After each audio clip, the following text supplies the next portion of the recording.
What is up, everybody? Now, I just wanted to shed light on a video I did not too long ago.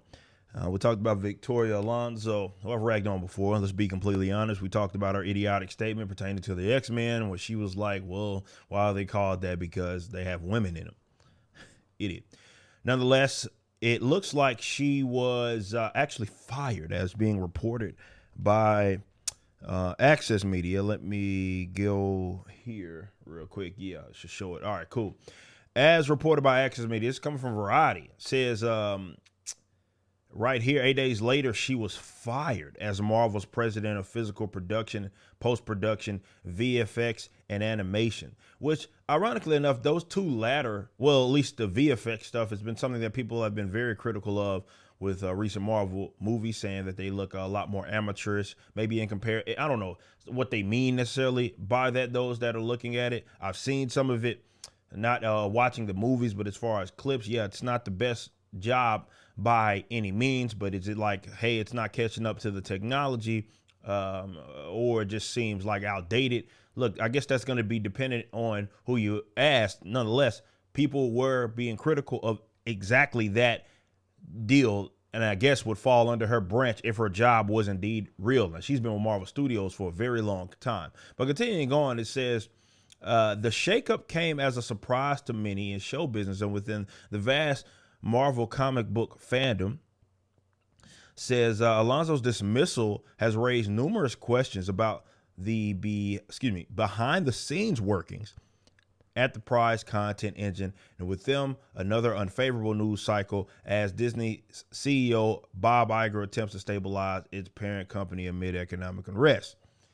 Now, I don't know if that's a bad thing that you let go of a person or fired a person, but that's the spin. I mean, Disney's put themselves in kind of a weird spot to where they can't come out and be like, yeah, we let this person go because of this reason, that reason, because the people that they generally appeal to wouldn't look at that as fond. Now, folks like myself will look at that as, if, well, you came out, that would at least let people know that you were at least trying to adjust some changes. But I don't think Disney's in it for that. And it doesn't look like that's to be the case at all. If the job in itself is going to get replaced, it may get replaced by someone that's even worse, if you can actually imagine this. But it says Alonso's, I just read that. While the cause of Alonso's termination is unclear, the sources said the decisions was made by a consortium including Human Resources, Disney's legal department, and the multiple executives, including Disney Entertainment co-chairman Alan Bergman.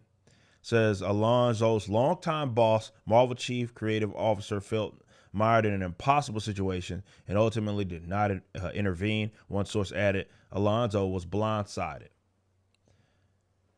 Another insider added, and that I guess everybody was blindsided because, when you look at kind of the direction that Marvel's going, it looks like Alonso fits that bill like perfectly as far as that direction. You consider some of her comments. She was going on these kind of campaigns where she's talking about everything but the actual content, diversity, and all this other bull crap that doesn't make your product any better.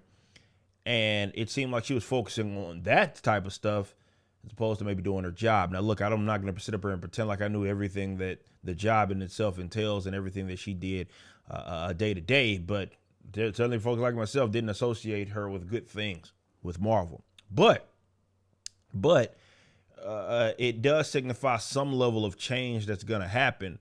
But is that change for the better, I guess, is the argument or the conversation that is that we have to have. And I don't think it certainly is. I'm blindsided. It looks like she was blindsided as well. But I don't think anybody should look at it as, until further evidence, that, oh, they're going to change the company now because she's gone. Nah, they're still going to be signaling like a bunch of weirdos. Wherever you're viewing the content, I appreciate you. If you enjoyed it, you may be interested in my comic book company, Rippaverse Comics. Our first book and campaign, ISOM #1, brought in $3.7 million with tens of thousands of satisfied customers. Visit Rippaverse.com to check out our store and stay up to date with the latest campaigns from one of the hottest new comic book companies. Also, my first big step towards a parallel economy was the development of my personal website, ericdjuly.com. This entirely replaced my Patreon. Now, if you enjoy this content, please consider becoming a member over at the website. We have an ever-expanding list of perks for various membership tiers, a forum, and a phone app. Some of these perks will even benefit you if you're fans of the Rippaverse. Anyway, I appreciate you so much for being a supporter and or customer. I even got a little love for my haters.